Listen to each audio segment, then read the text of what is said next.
dengan tema meneguhkan Islam rahmatan lil alamin. Waktu dan tempat kami persilahkan untuk Gus Pak. Assalamualaikum warahmatullahi wabarakatuh. Waalaikumsalam warahmatullahi wabarakatuh. Alhamdulillahirabbil alamin. Allahumma shalli wa sallim ala habibika Mustafa ka nabiyina Muhammadin wa ala alihi washabihi asma'in. Amma ba'du.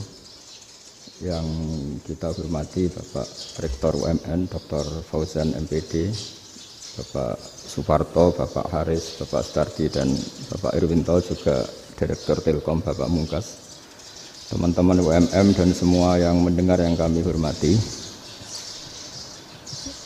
Ini ngaji itu harus objektif itu jujur. Jadi bisa saja korbannya ya saya, bisa rektornya, bisa semuanya. Tapi korban dengan makna yang bagus. Karena di antara saran Al-Quran, Allah ngendikan kalau belajar atau mencari nasihat atau mencari kebaikan apa saja, itu diistilahkan walau ala anfusikum awil walidaini wal aqrabin, meskipun ketentuan itu merugikan kamu. Jadi ketentuan apapun yang merugikan kita harus tetap kaji, meskipun itu tidak menguntungkan kita. Karena banyak problem, mulai dulu sebenarnya problem itu orang yang wakam da'in yadda'i annahu da'a ilallah, tapi hakikatnya yad'u ila nafsi. Jadi banyak da'i yang mengklaim dirinya mengajak ke Allah dan Rasul, tapi sebetulnya hakikatnya mengajak ke kelompoknya sendiri. Saya ini termasuk kiai yang masih orisinil. Artinya orisinil gini, suatu saat atau kapan saja saya kok sudah tidak laku jadi kiai, asal Islam jalan tetap senang, karena nggak penting yang populer saya apa enggak, itu tidak penting, yang penting agama ini tetap jalan. Sama, negara ini harus jalan siapapun presidennya. Ya, ini penting saya utarakan karena perbedaan antara nafsu dan komitmen beragama itu tipis sekali. Sehingga dulu pernah ada cerita, ini bukti keadilan Rasulullah SAW. Pernah suatu saat Nabi itu ngaji seperti ini. Terus ada pemuda dengan cueknya ngelewati masjid yang sedang dipakai Nabi ngaji. Sehingga cerita semuanya ngomel ya, bergumam. Celaka betul pemuda itu, ada Nabi ngaji kok tidak ikut ya. Tapi Nabi secara besar hati ngendikan, ini ada di beberapa kitab di Fadhailul Kasbi, keutamaan kerja. Kata Nabi, pemuda itu mau mencangkul di lahannya. Jika dia mencari nafkah untuk keluarganya, untuk kebaikannya, maka itu bagian dari ajaranku.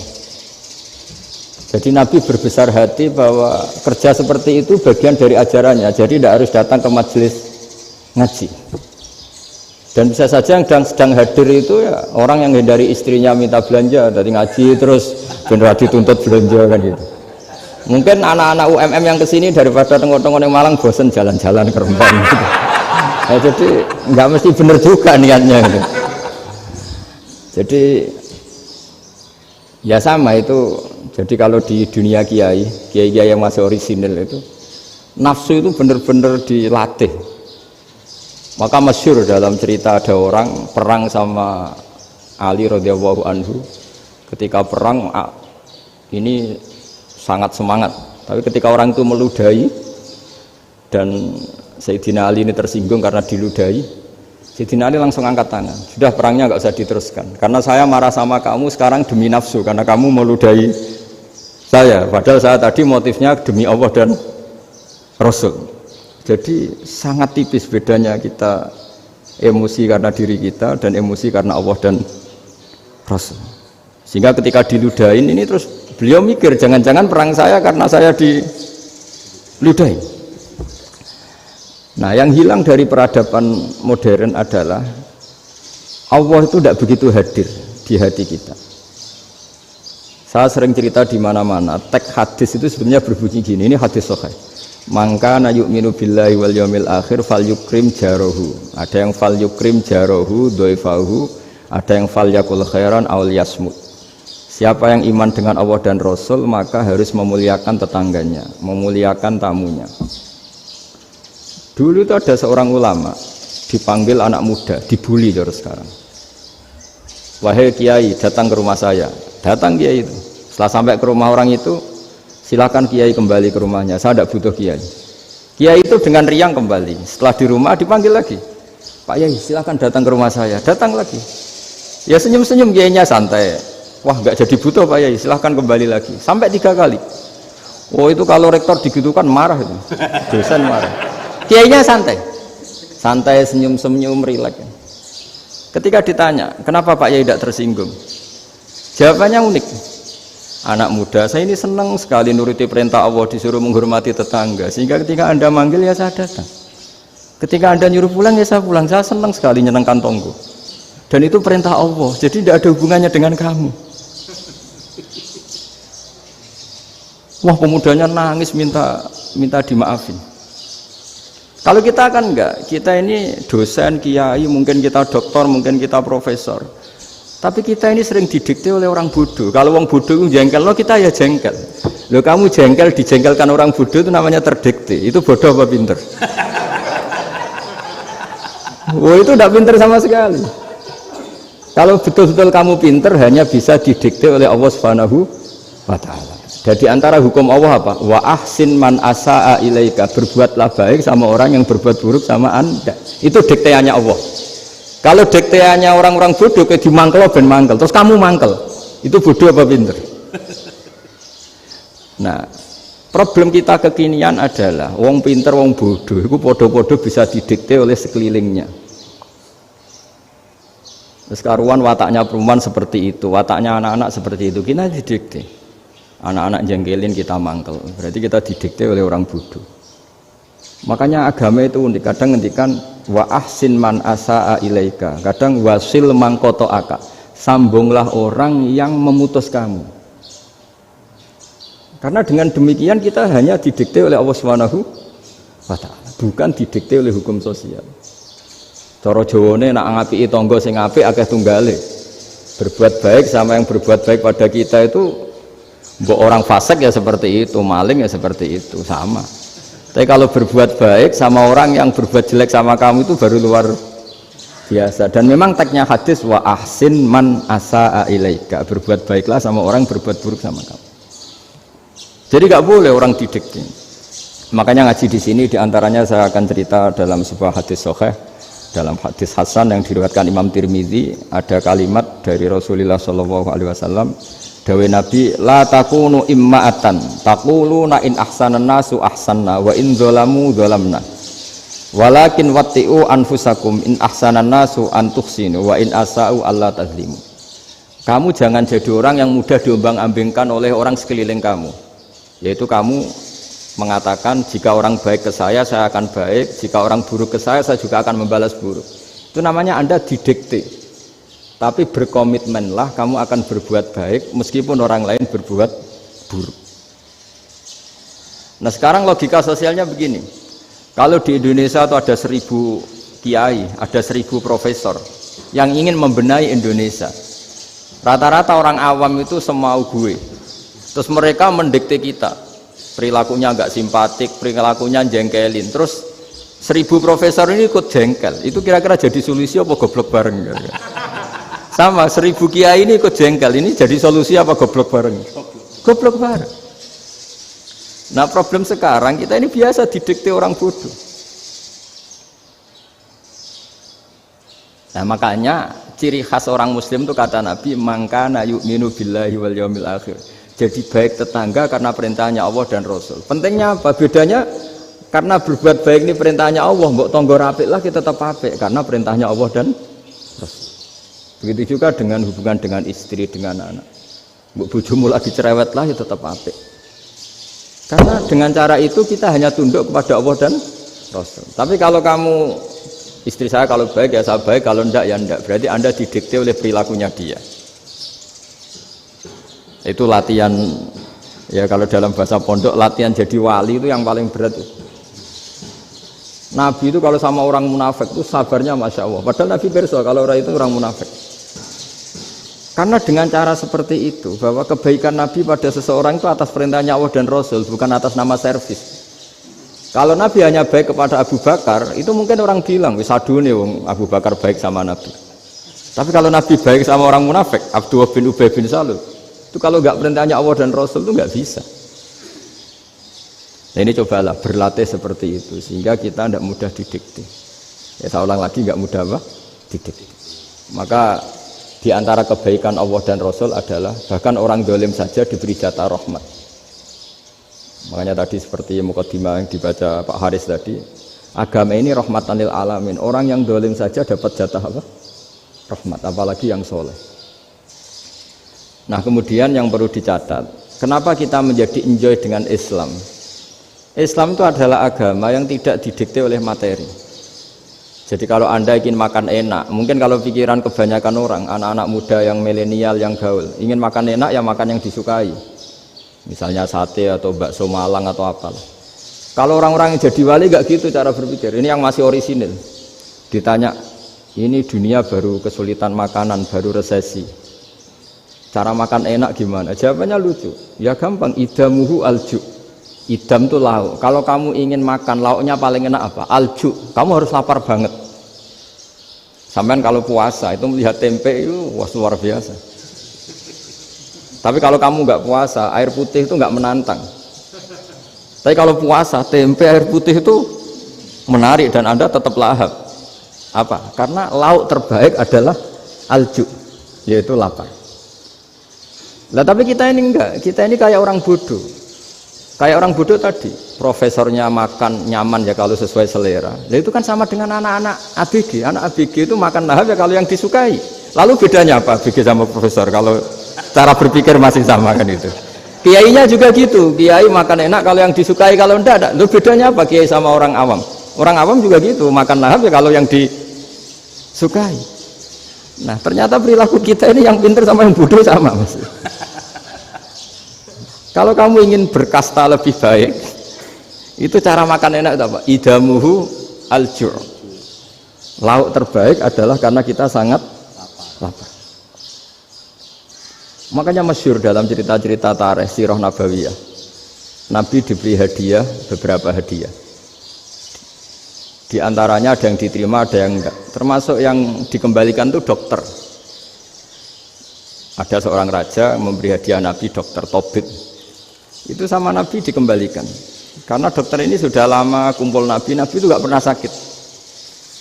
Akhirnya dokter ini putus asa, ini enggak perlu diobatin. Ketika ditanya, kenapa ya Rasulullah engkau tidak pernah sakit? Karena kita ini kaum, kita ini komunitas masyarakat yang tidak akan makan kecuali lapar. Dan kalau sudah makan, berhenti sebelum kenyang. Jadi sederhana sekali pengobatan zaman itu. Sebagian besar penyakit itu pasti disebabkan kita ceroboh dalam hal makan. Sudah ngerti kalau durian masalah, kalau makan durian enggak kehitung gitu, apalagi kalau gratisan itu tambah banyak gitu. Pola tidur juga gitu kata Nabi, dan kita tidak tidur kalau tidak sangat ngantuk. Nah itu namanya orang-orang soleh yang sudah tidak didikte materi. Kalau yang didikte materi kan bisa tidur nyenyak kalau kasurnya enak, AC gini-gini. Sebenarnya enggak, tidur enak itu ya kalau sangat ngantuk. Mbok di gudang, mbok di bis, kalau sangat ngantuk ya semuanya ya enak. Sama, mbok lapar, mbok hanya tempe, tapi kalau sangat lapar itu ya enak. Nah ini ilmu yang mulai hilang, ilmu-ilmu yang mulai hilang. Nah, cara ibadah juga gitu. Kita ini kan, saya ini punya bapak kiai, mbah kiai, punya guru yang sangat alim ya seorang kiai Kiai Memun. Itu dulu kita pengkaji ilmu, itu tidak pernah tahu bedanya NU dan Muhammadiyah. Karena dulu Mbah Darwis itu, Kiai Dahlan itu, dulu ngajinya bersama Mbah Hashim ketika di Indonesia yang ngaji Mbah Soleh Darat. Mbah Soleh Darat itu dulu ngajinya sama buyut saya ke-6, namanya Mbah Soleh Asnawi di Kudus. Mbah Soleh Darat itu dulu alim-alimnya orang Jawa ya Mbah Soleh Darat, Soleh bin Umar. Tempatnya di Semarang, tapi beliau itu sebenarnya orang Jepara yang dekat Kudus. Setelah di Mekah, Mbah Hashim ini mondoknya ya, mulazimnya ke Syekh Mahfud Termas, tapi sesekali ke Syekh Khotib Minangkabau. Nah yang Mbah Ahmad Dahlan lebih sering ke Syekh Khotib Minangkabau, sesekali ke Mbah Mahfud. Singkat cerita, karena Syekh Khotib Minangkabau sudah modern ya, terlibat organisasi dunia.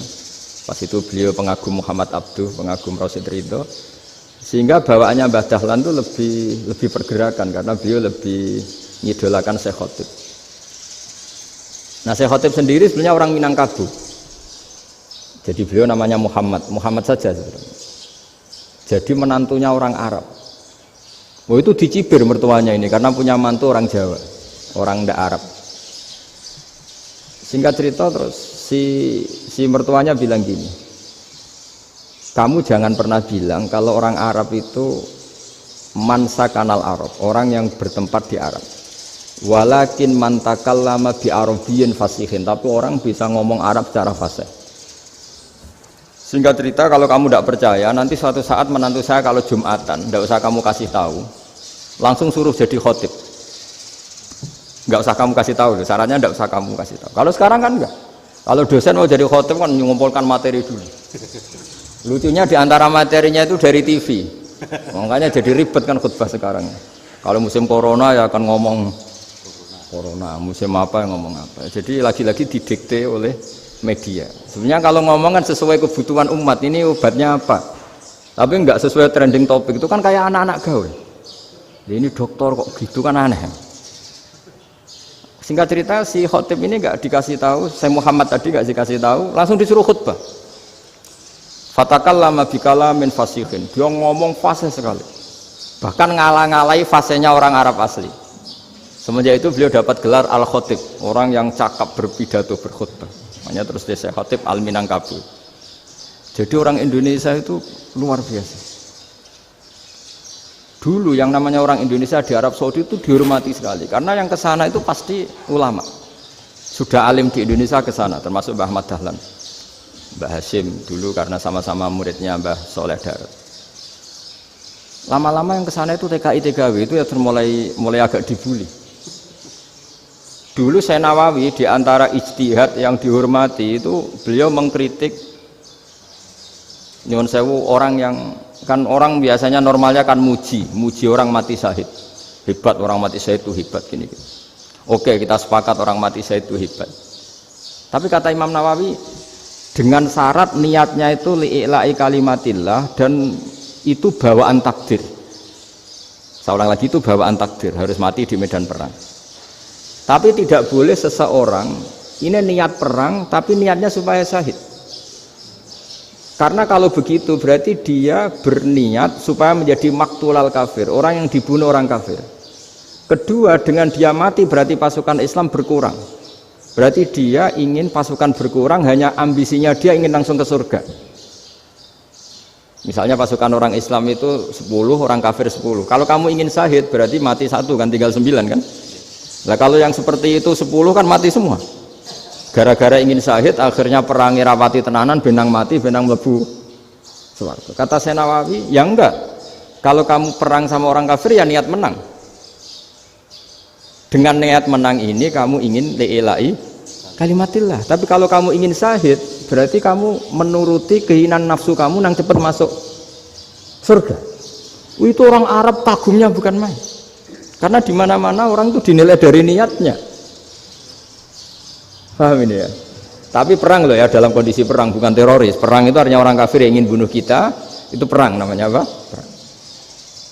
Dulu orang cerita syahid itu hanya pokoknya syahid itu hebat, pokoknya syahid itu hebat. Syahid di medan perang itu hebat, pokoknya syahid di medan perang hebat. Tapi ketika Syekh Nawawi memberi penjelasan ilmiah, jika kamu perang ingin cepat mati, ingin cepat syahid, artinya ini untuk pemenuhan diri kamu, karena kamu bayangkan langsung masuk surga. Kamu lupa bahwa dengan kamu dibunuh, kekuatan Islam berkurang. Akhirnya beliau memberi penjelasan, syahid itu bagus, itu sebagai takdir. Hanya takdir itu kita perang yang ingin menang, tapi takdirnya mati. Jangan dibalik, oleh perang rapati tenanan, benang mati, namun lebu. Itu yang pertama, termasuk ulama yang pertama memberi penjelasan itu Syekh Nawawi. Akhirnya melahirkan kekaguman yang luar biasa dengan tafsir Munirnya itu. Terus beliau itu orang yang rileks kalau menjelaskan ilmu. Ini ya juga guru-gurunya Mbah Hasyim, Mbah Guru sama Mbah Hasyim sama Mbah Ahmad Dahlan Syekh Nawawi itu. Jadi dulu yang alim di Arab itu ada Syekh Nawawi, ada Syekh Khotib Minangkabau, ada Syekh Bakir Jogja, ada Syekh Mahfud Termas. Itu orang Indonesia banyak sekali yang alim.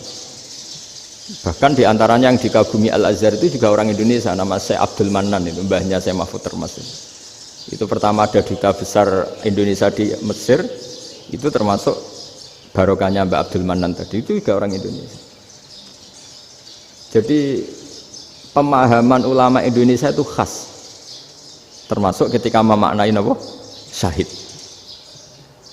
Ketika memaknai apa? Syahid. Itu unik. Ketika Syekh Nawawi diuji dulu itu yang namanya ulama diuji dulu oleh 100 ulama. Jadi dulu ya ada kompetisi. Imam Bukhari diakui jadi ahli hadis itu diuji oleh mi'atu muhaddisin, 100 orang ahli hadis, sanad dibolak-balik, matanya dibolak-balik, tapi beliau tetap bisa mengembalikan proporsi sanad itu. Syekh Nawawi pernah diuji gini. Ayul afdol al ulama awe salatin. Keren mana ulama sama raja atau sama orang-orang kaya, sama penguasa? Ya keren ulama. Terus dibully sama orang. Tapi setahu saya banyak ulama yang antri di rumahnya raja, tapi saya tidak tahu melihat raja antri di rumahnya ulama.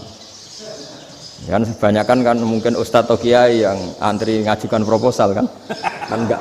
Nah, kalau raja kan enggak pati itu, malah enggak usah antri, kiainya sudah nyambut sebelum datang. Jawabannya lucu Syekh Nawawi itu, dan yang tanya itu langsung diem. Ya karena ulama itu tahu fungsinya uang, sehingga cara nyari sampai seperti itu. Sementara raja-raja itu tidak tahu fungsinya ilmu, makanya tidak pernah sowan ulama. Sehingga jadi ya dianggap enteng saja. Ulama kan tahu fungsinya uang, tahu untuk pondok, tahu masjid. Sementara raja tidak tahu fungsinya ilmu. Jadi itu khas Jawa ya.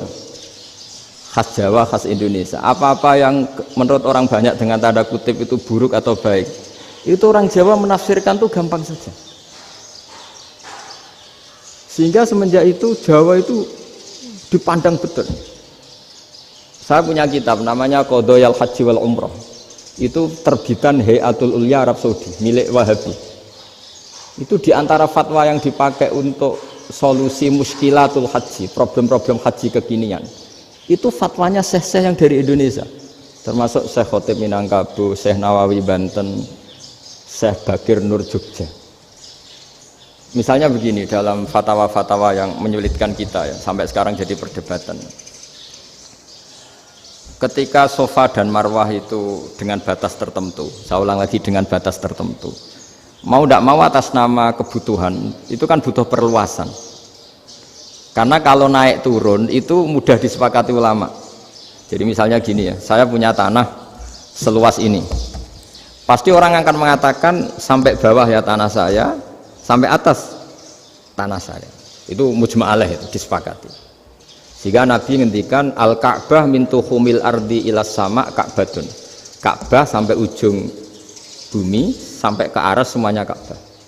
Sehingga tidak ada perdebatan ulama ketika Masjid Haram ditingkat, kemudian yang di atas sholat, tetap dia menghadap Ka'bah. Tidak harus diluk melihat di bawah, enggak, karena Ka'bah sampai langit. Sama tanah Anda kamu tingkat sampai 10, enggak ada tetangga protes, karena bawah sampai atas tanah Anda. Tapi kalau diperluas, tanah Anda kamu luaskan setengah meter saja atau 3 cm saja, iso geger mbek tonggo. Karena di mana-mana batas itu ya tadi, kalau atas bawah miliknya, kalau samping enggak. Pertanyaannya, perluasan Mina itu ke samping, perluasannya Matof yang Mas'ah itu juga ke samping. Geger kan ulama dunia. Bagaimana hukumnya Mina Jadid, Mina yang diperbarui atau Mina yang diperluas? Itu diantara rujukan baik yang membolehkan maupun yang menentang. Itu ya syekh-syekh Indonesia. Itu orisinal tuh. Saya punya kitab orisinal terbitan Hayatul Ulya, kira-kira ya kemenaknya Arab Saudi kalau di Indonesia itu. Itu yang dirujuk dawuh Syekh Nawawi, dawuh Syekh Khotib Minangkabau. Karena apa? Ada logika khas Jawa. Misalnya begini. Meskipun saya tidak perlu fatwa Mina Jadid sah apa enggak, memang jadi perkhilafan ulama. Misalnya kampung ini dinamai Mina, Pertanyaannya gini, tanah yang di samping ini bisa milik Anda apa enggak? Ya bisa Gus kalau dibeli atau dihibahkan. Berarti tanah di samping Anda menjadi milik Anda karena ada proses pengambil alian lewat beli maupun hibah. Nah masalahnya ini negara itu berhak menganeksasi atau memasukkan ini sebagai minak. Itu ulama Jawa kalau ditanya, alasannya apa? Fa'innal muttasila bisya hukmu dzalika syai'. Karena yang gantet, yang mutasil itu bisa dihukumi seperti sesuatu itu. Jadi kalau ini mina, ya yang gantet mina ini ya bisa dikatakan mina. Beda dengan membuat mina malang mina, wah itu tidak bisa, tidak mutasil kan? Itu enteng sekali ulama Jawa. Satu ya tentu karena kebutuhan, tapi asal masih al-muttasilu bihi, yang masih tanah yang masih mutasil dengan. Nah, ketika perluasan mas'ah antara sofa dan marwah kan misalnya ini batas luasnya sofa, ini batas luasnya marwah. Lalu atas nama kebutuhan, sofa marwah itu sampai sini. Sampai agak meluas ke sini. Itu geger Arab Saudi. Wah, ini gimana? Padahal tawaf itu harus antara gunung sofa dan gunung marwah. Sa'i itu ya. Tapi kalau istilah Quran memang tawaf sama-sama. Makanya apa? Inna sofa al-marwata min sya'airillah faman hajjal baita wa i'tamara fala junaha alaihi ayat tawafa bima. Jadi kalau istilah sa'i di Quran itu masih tawaf. Karena harus ada, kalau bisa lah, bukan harus. Kalau bisa memang harus ada unsur muternya. Kita kalau sa'i kan dari sini sofa sampai sini marwah, terus kan agak muter ke sini. Nah, kan agak membentuk lingkar. Nah, makanya Quran tetap mengistilahkan apa? Tawaf. Jadi bukan sini ke sini terus sini ke sini kan enggak, tapi sini sampai sini terus muter kan terus sini. Jadi antara setar dan selama ini prakteknya kan gitu ya, sofa ngambil sini terus ke sini terus agak muter. Nah, karena ada unsur agak muter ini terus orang menyebut apa? Tawaf. Tapi itu bukan syarat sah, ini cerita ideal. Saya ulang lagi ya, Gunung Sofa itu puncaknya atau pucuknya kalau dalam bahasa Jawa itu ya hanya segini, ini sampai sini. Nah, kelompok Islam yang fikih keras nggak boleh diperluas karena Allah memilih tempat ini itu spesial, jadi nggak boleh ke yang lain. Tapi ketika kebutuhan mendesak, mau tidak mau harus diperluas. Itu jawabnya Kiai Jawa lucu. Gunung sing ketok itu sing dhuwure tok, sikilane luwih hombo. Jadi karena kita kan gunung kan bentuknya gini. Nah, sofa yang kecil itu yang atasnya, tapi sikilannya sini kakinya lebih luas. Jadi boleh perluasan asal tidak melebihi kakinya. Ya dihitung ya lebih luas. Jadi Kiai Jawa itu kayak wong delok gunung Penanggungan, kayak gunung Arjuna. Di mana-mana puncak gunung itu lebih kecil timbang kakinya. Artinya diperluas ini bukan berarti tidak di sofa dan tidak di, itu khas Kiai Jawa. Jadi jangan kira orang Jawa itu tidak hebat sekali. Termasuk perkembangan hotel di Arab Saudi. Itu dulu sebelum ada hotel, buyut saya kelima atau keenam dulu haji, namanya Badur Rahman. Itu kalau mau ingin apa ya, menghindari terik matahari itu masuk gua. Itu masuk gua itu hanya separuh badan, kakinya di luar. Jadi jangan bayangkan kalau gua di Indonesia kayak gua Akbar di Tuban orang bisa masuk jalan-jalan, enggak. Gua di Arab itu kayak cepitan batu, tidak sampai masuk. Sehingga kepalanya dimasukkan, kakinya masih kena matahari, saking panasnya Arab Saudi. Sehingga dalam bayangan hijrah ketika Nabi bersembunyi di gua apa? Sur. Itu kata Abu Bakar, kalau orang kafir melihat kakinya pasti melihat kita karena nggak bisa masuk penuh. Jadi orang itu mau dempes tok. Sehingga ya kira-kira luasnya gua ya paling segini. Makanya guyonannya kiai-kiai itu untung nggak kayak gua Indonesia. Kalau kayak gua Indonesia laba-labanya capek karena luas sekali.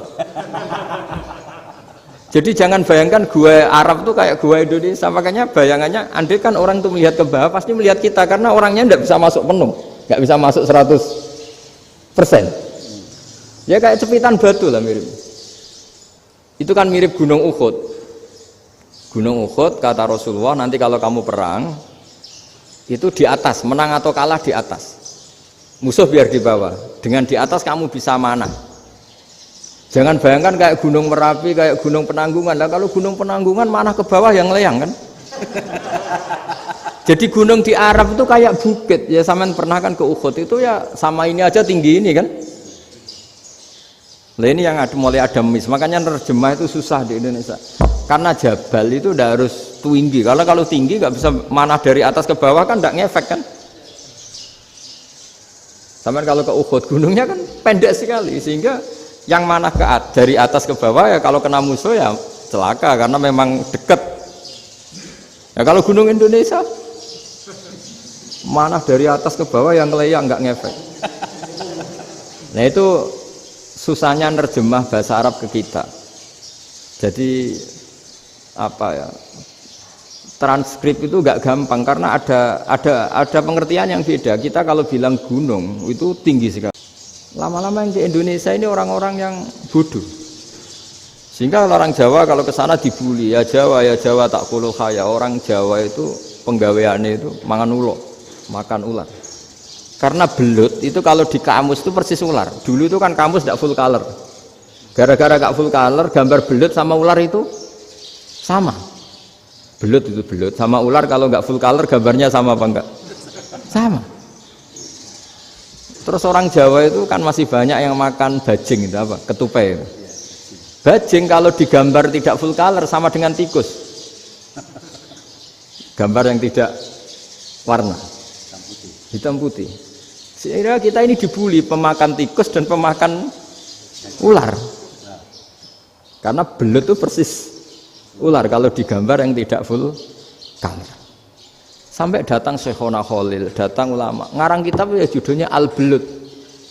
Karena enggak terima bangsanya dinyek makan apa? Ular. Terus dikarang. Wal belut hayawanun bakhriyun terus ya isu fi kadza wa kadza. Itu beda dengan al-hayyah. Itu diterangkan. Mulai bisa nerima. Terus sistem hotel juga gitu. Sampai tanyakan dalam sejarah dulu orang Sedayu ada namanya Syekh Mukhtar. Syekh Mukhtar bukan bikin rumah besar yang siapapun orang Indonesia haji itu nempat di sana. Nah ini yang menginspirasi akhirnya ada hotel. Dulu Syekh Mukhtar hanya menyediakan untuk hujat-hujat Indonesia. Lama-lama jadi hotel. Nggak mau saya mau cerita. Kata Mbah Mun sering cerita. Kenapa wa ma arsalnaka illa rahmatan lil alamin, kata Mbah Mun, Allah itu pasti bikin ulama yang tidak produk Arab itu pasti ada. Kalau orang Arab jadi ulama wajar, bahasanya Arab, domisilinya di Arab. Tapi Allah akan selalu bikin ulama yang tidak bangsa Arab. Imam Ghazali itu Tus itu Persia. Imam Bukhari itu kira-kira kalau sekarang ikut Uzbek. Ya. Imam Bukhari itu kalau negara sekarang ikut mana? Uzbek. Kenapa demikian kata Mbah Mun? Karena Allah sudah ngendikan wa ma arsalnaka illa kafatal linnas. Manusia semua ini kena khitabnya Islam. Kalau tidak ada ulama yang dari berbagai negara, kesannya Islam itu hanya milik orang Arab Saudi. Makanya Allah selalu bikin ulama-ulama yang bahkan tidak Arab.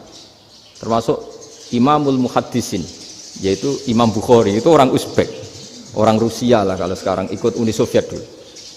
Imam Ghazali itu orang Persia. Syekh Nawawi itu orang Banten. Karena Allah ingin memaklumatkan bahwa Islam ini untuk semua. Sehingga orang yang tidak Arab pun bisa belajar Islam. Yang alimnya itu nggak kalah sama orang apa? Arab. Makanya ini PR ya. Kalau Gus Dah Ploso nanti ngendikan suatu saat orang belajar Islam itu bahkan orang Arab pun bisa belajar ke Indonesia.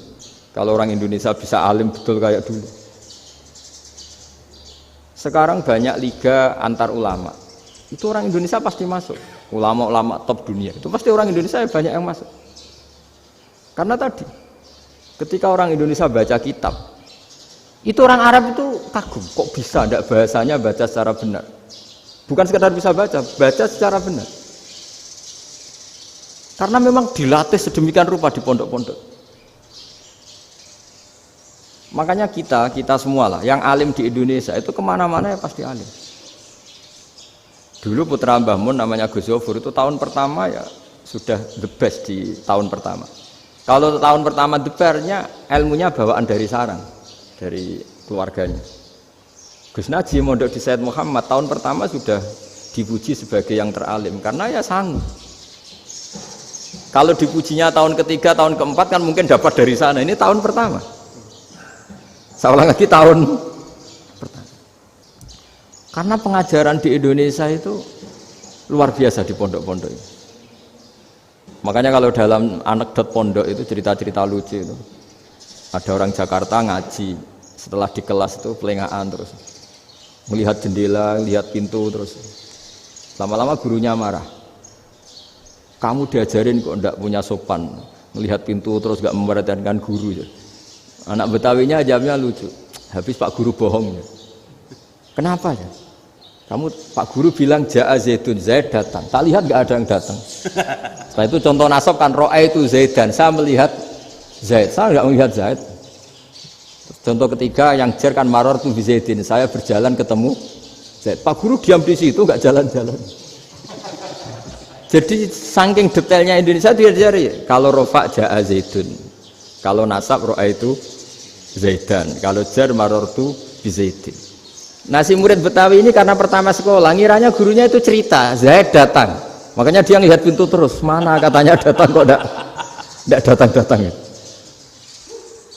Nah dengan latihan seperti itu, kemungkinan orang Indonesia salah itu kecil karena memang dilatih betul. Saya ulang lagi karena memang dilatih betul.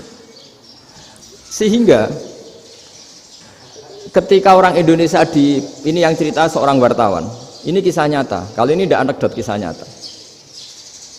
Ada wartawan internasional meliput Ramlah. Ramlah itu di Gaza, ya, di Palestina. Wartawan Indonesia ini hanya bisa bahasa Inggris. Dijak ngomong bahasa Arab. Terus dia bilang saya tidak bisa. Saya tidak bisa, saya bisanya ngomong Inggris. Tapi apa yang terjadi setelah sholat, si Indonesia ini jadi imam pakai sholat jariyah lagi. Baca bismillah benar, bismillahi jar karena mudhof ilaih. Terus ketika iktidal ya benar, Rabbana lakal hamdu mil'us samawati wa mil'ul ardi benar. Ketika tahiyat ya benar, at-tahiyatul mubarakatuh sholawat. Sama orang Arab ini diambungi. Orang Arab kalau senang orang itu dicium. Kamu tawaduk, sebenarnya kamu tuh ahli bahasa Arab. Karena orang Indonesia sekali sholat itu nggak ada yang salah, meskipun benarnya karena hafalan, tapi bagi yang ahli nahwu itu hebat. Misalnya kita kalau ngapalkan kan Bismillahi, Bismi jar karena ba, Allahi jar karena mudhof ilaih, Ar-Rahmani jar karena sifat, Ar-Rahimi karena sifat, Alhamdu rofa karena mubtada, Lillahi jar karena ada huruf jarli, Robbi jar karena sifat. Sebetulnya tidak karena pinter, tapi karena hafalan. Tapi orang Indonesia hebatnya itu benar terus. Rabbana lakal hamdu, ya kan? Alhamdu rofa, terus mil'us samawati ya rofa karena sifat.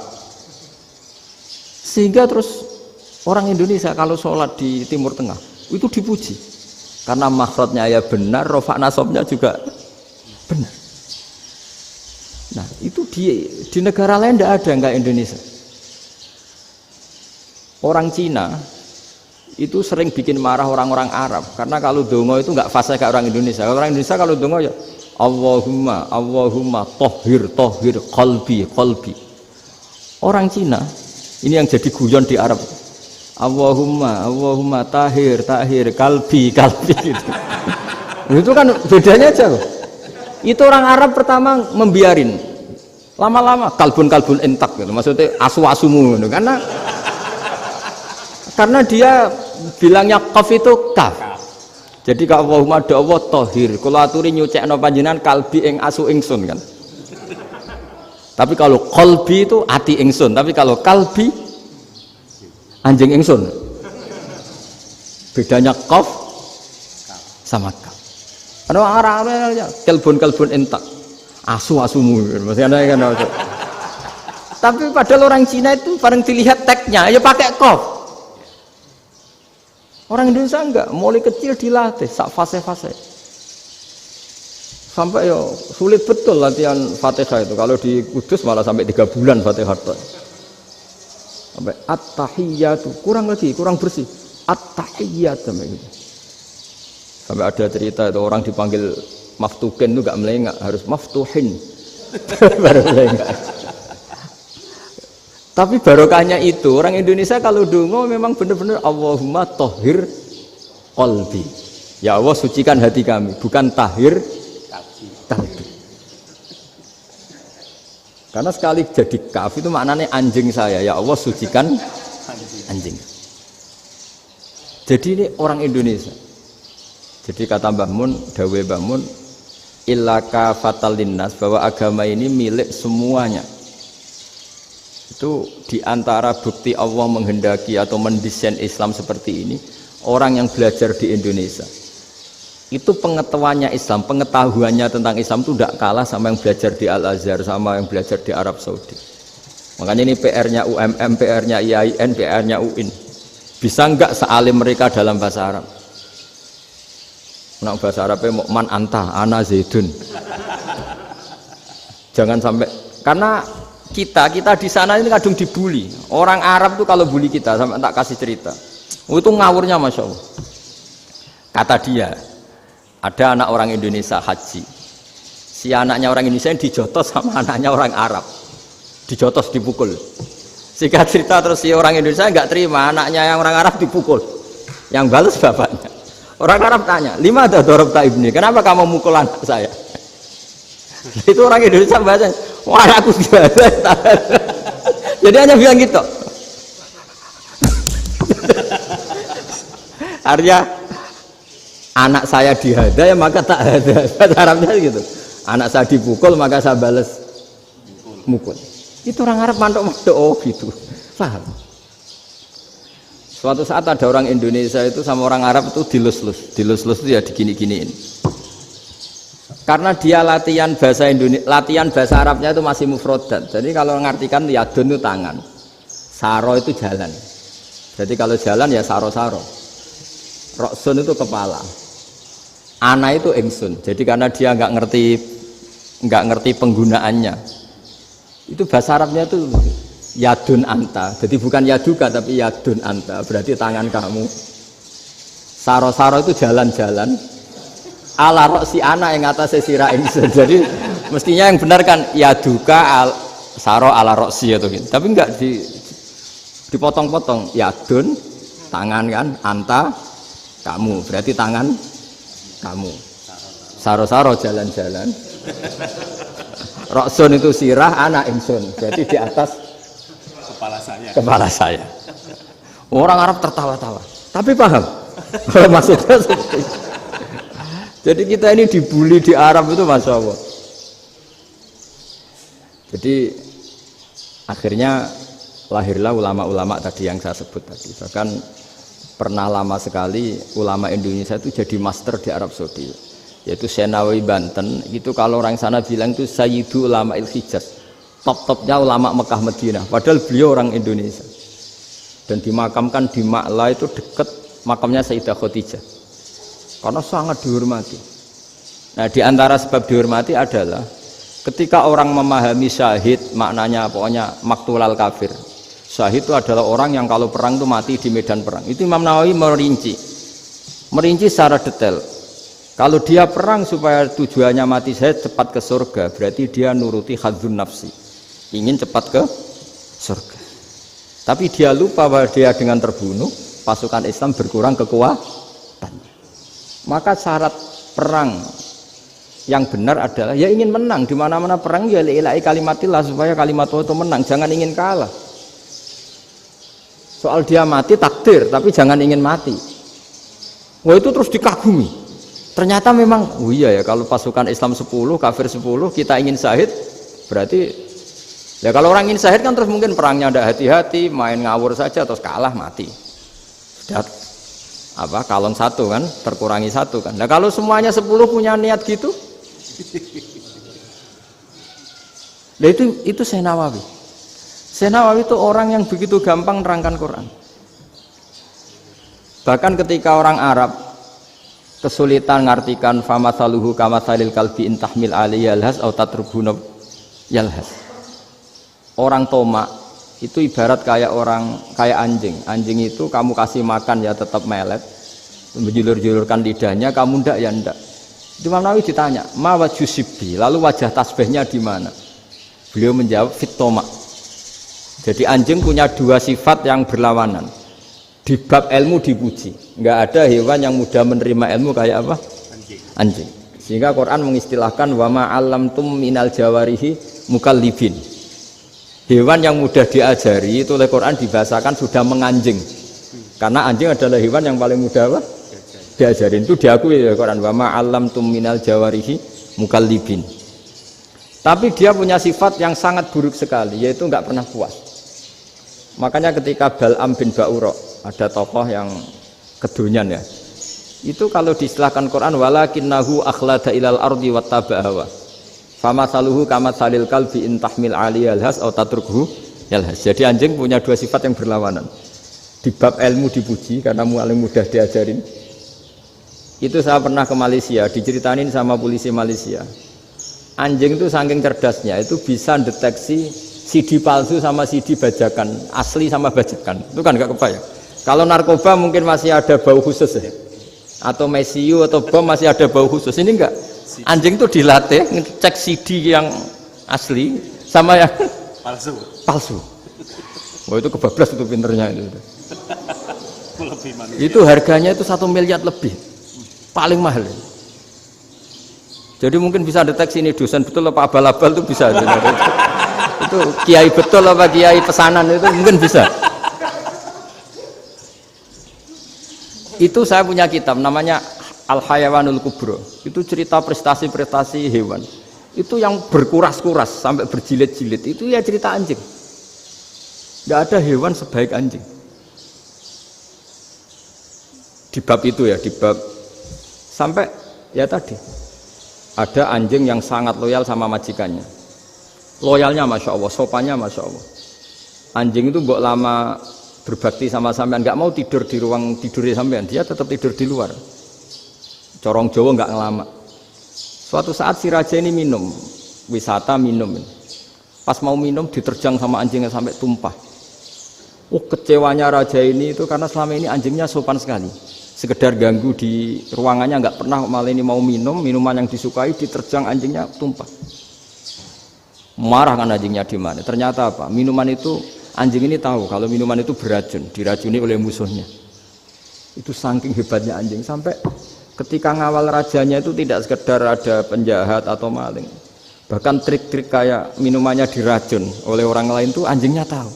Sehingga pas mau diminum diterjang sampai terus supaya nggak keminum.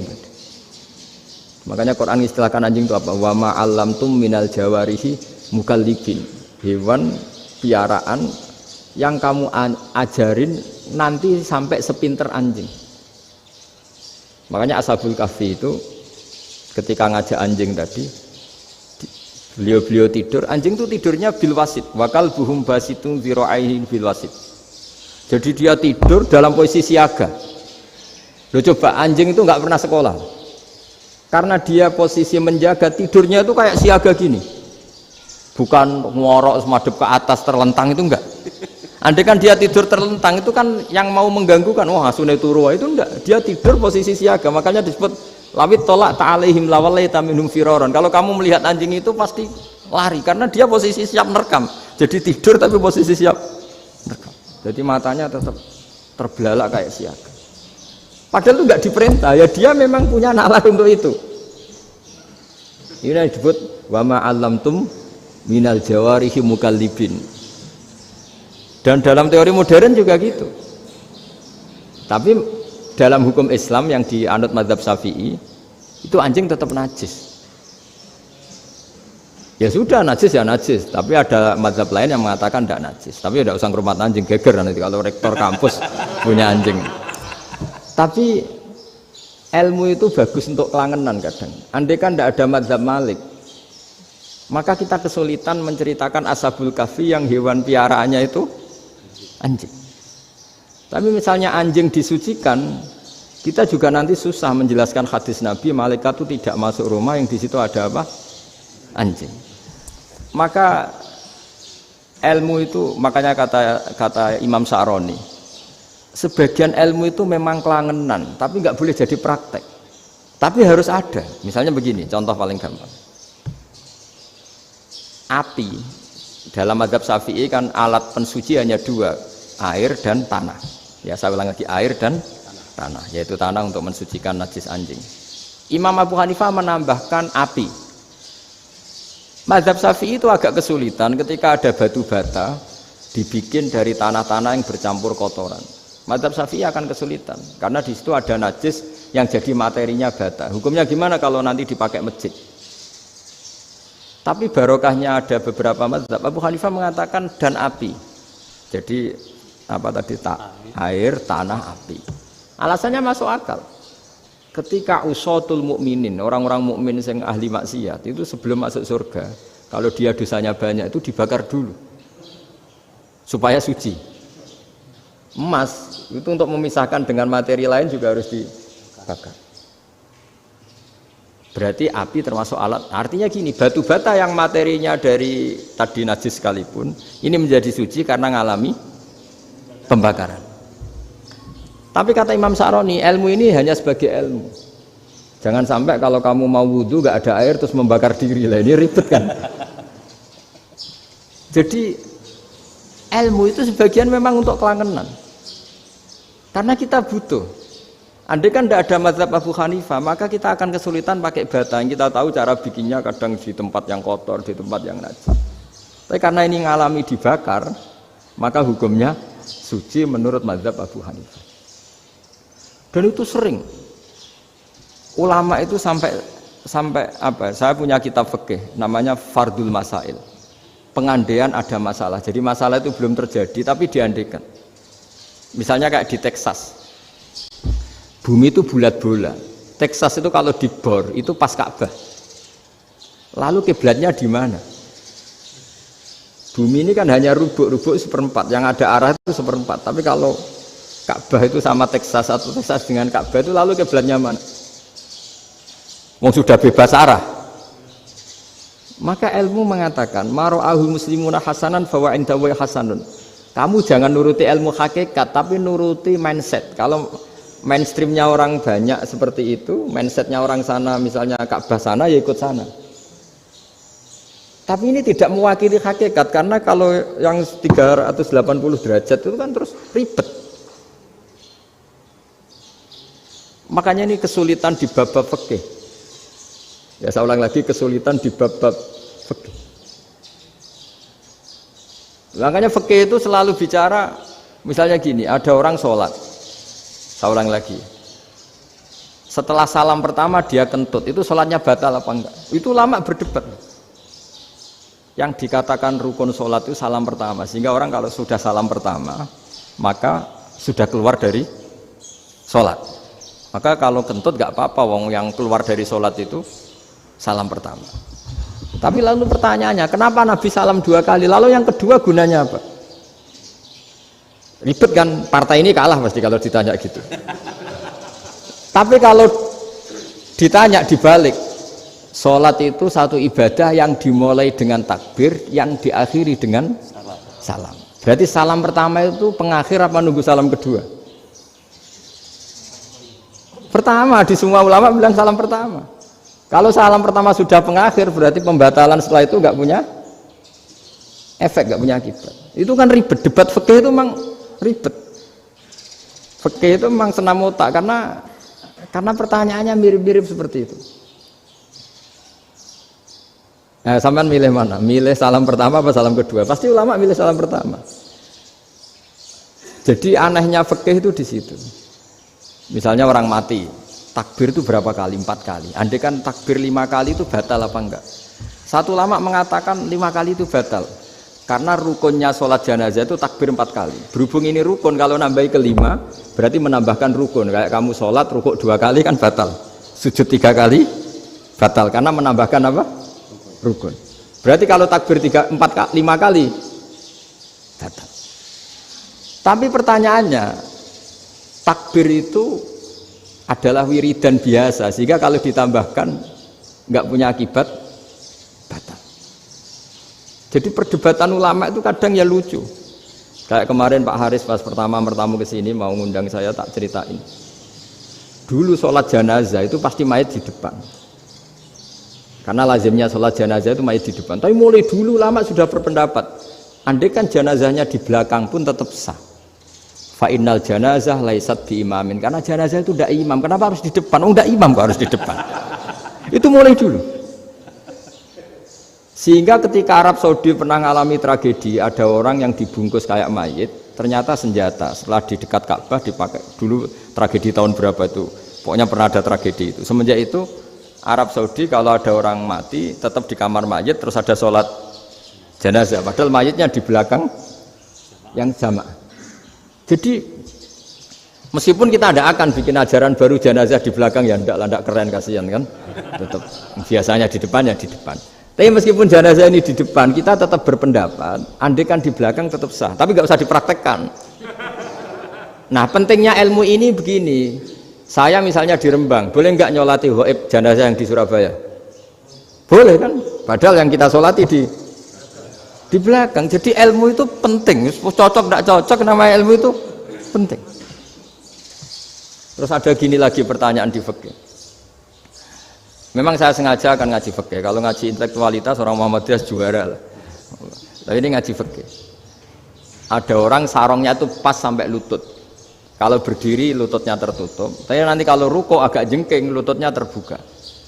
Itu batalnya nunggu ruko apa mulai takbir sudah batal? Padahal pasti nanti batal kalau ruko ini. Itu ada ulama yang mengatakan, ya batalnya nunggu ruko. Bagaimanapun terjadinya pembatalan waktu ruko. Ada ulama mengatakan yang enggak mulai awal sudah tidak sah itu, karena pasti ngalami batal.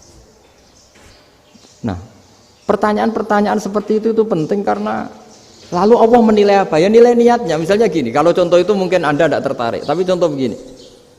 Kita mau operasi jam 10 siang. Kita tahu kalau nanti 10 siang akan divonis medis harus makan karena mau berobat. Malamnya itu kalau kamu orang soleh, bayangkan kamu orang soleh. Kalau tidak orang soleh kan tidak punya komitmen. Kamu milih niat puasa, apa enggak jam 10 mesti mokak menisan raposo. Kamu orang soleh. Kalau kamu orang soleh pasti milih puasa, karena ini Ramadan. Meskipun nanti jam 10 pasti disuruh batal sama dokter. Setidaknya kita berpikir gini, nak mati jam itu paling enggak ditulis saya sebagai orang yang puasa. Jadi perasaannya orang soleh itu beda. Kalau orang kok sampean barang menisan raposo kok ya mesti. Sampean tidak pernah berpikir bahwa puasa mulai fajar sampai jam 10 itu luar biasa. Bisa saja kita mati jam 7, bisa saja mati jam 6. Kan ditulis Allah sebagai orang yang berkomitmen terhadap puasa. Terus ada kemungkinan kecil. Udahlah jam 10 itu dokternya sakit atau nggak jadi ke sana. Berarti kamu kan nggak jadi buka. Kan ya mungkin juga. Sama yang tadi. Delala sebelum ruko ono wong sing nyarongi sampean. Sehingga sholatnya normal. Kamu tidak menemukan pakaian yang pas, jebule pas setelah ruko, mau ruko, ono wong wah sholatnya kira bener disarongi. Itu agama. Jadi agama itu dimulai dari mana coba? Dimulai dari niat, dari komitmen. Nah sekarang kelirunya kenapa ada garis keras? Agama itu dimulai dari keinginan ideal. Itu yang mulai itu ada orang-orang garis keras. Agama ini enggak, agama ini dimulai dari niat. Sampai ada kaidah agama la yudraku kullu la yudraku kullu. Kalau tidak bisa ideal jangan ditinggalkan sama sekali. Tapi orang enggak, sekarang bayangkan Islam itu ideal. Pemimpinnya ya soleh, masyarakatnya soleh, enggak ada maksiat, enggak ada apa. Nan apa ilmu? Kalau secara ilmu mulai dulu ya ada orang dolim, ada orang soleh. Nabi kurang baiknya. Di angkatan itu ya ada orang munafik. Sehingga ulama itu sudah berpendapat ideal itu piye? Zaman Nabi saja ada orang apa? Munafik. Itu ilmu. Kalau nuruti kelangenan inginnya dunia ya steril, gak ada maksiat, gak ada. Dan agama itu diciptakan Allah itu memang unik. Calon Nabi misalnya, Nabi Musa itu sing rumat Fir'aun. Ketika Nabi Muhammad lahir sing ribet manitia ini Abu Lahab. Orang dosen UMM. Coba. Karena Allah ingin memaklumatkan ke kita bahwa agama ini akan hidup di kondisi apapun. Asia, istrinya Fir'aun itu termasuk mukminah yang dipuji Quran, padahal dia bukan istrinya pengurus NU atau pengurus Muhammadiyah, istrinya Fir'aun. Tapi itu pelajaran bagi kita bahwa orang-orang baik itu tidak harus di lingkungan yang baik. Masjid paling makmur itu kadang di dunia mungkin, ya jangan bakas Mekah Medina itu karuan. Mungkin di antara masjid yang makmur justru yang di Kanada, di Amerika mungkin. Karena merasa minoritas itu perpustakaannya ada, kajiannya ada. Tapi banyak masjid di daerah pesantren yang malah sepi. Karena kiainya tahu jamaah di masjid itu wajib. Lalu itu ada daerah pesantren, saya ulang lagi ada daerah pesantren. Didikon pengajian, monggo nekani pengajian, maca selawat ning omah ganjaran padha wae. Ribet kan? Mau dibantah itu benar, mau dibiarin merusak tatanan.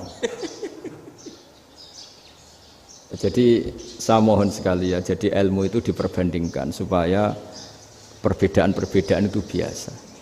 Dulu Imam Malik itu punya murid namanya Imam Syafi'i. Itu dalam banyak hal. Itu perbedaannya tajam sekali. Ya saya ulang lagi, dalam banyak hal itu perbedaannya tajam sekali. Misalnya begini. Ini terakhir percontohan saya fikih, nanti dikaji sendiri. Ada seorang A'rabi, Ja'a A'rabiyun. Ini di hadis sahih diulang-ulang di semua Al-Kutubus Sittah ada peristiwa ini. Ja'a A'rabiyun ila Rasulillah sallallahu alaihi wasallam faqala ya Rasulullah ahlaktu. Qala wa ma ahlakaka? Qala wa qatu imraati fi nahari Ramadan. Ya Rasulullah, saya ini orang yang rusak. Kenapa? Saya ini hubungan intim sama istri saya ketika masih siang Ramadan.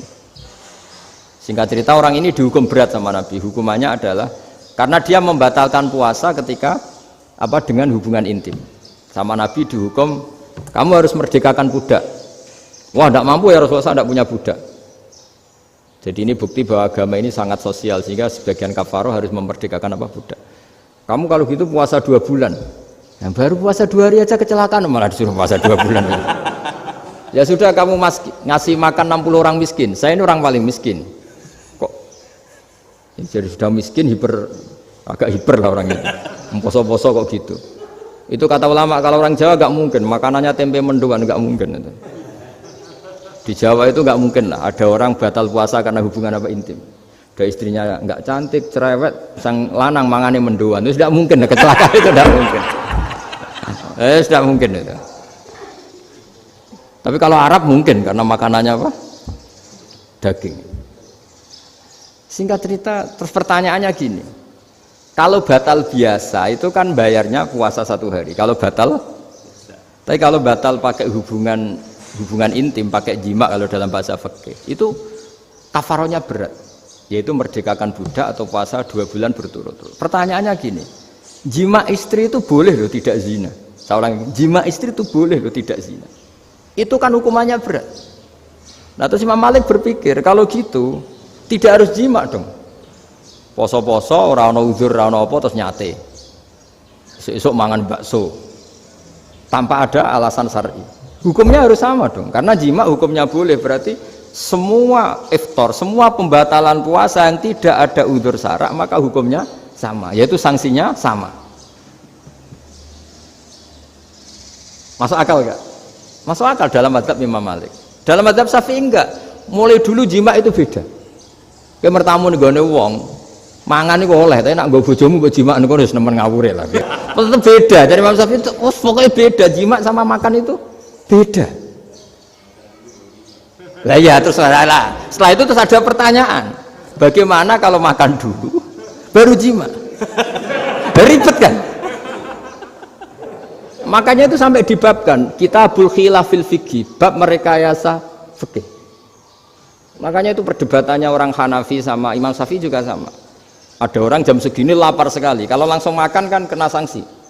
Ya pergi aja dulu, pura-pura ngaji ke Gus Bah gitu. Nanti kan jadi musafir kan? Wah itu sudah boleh itu kan? Musafir. Padahal enggak.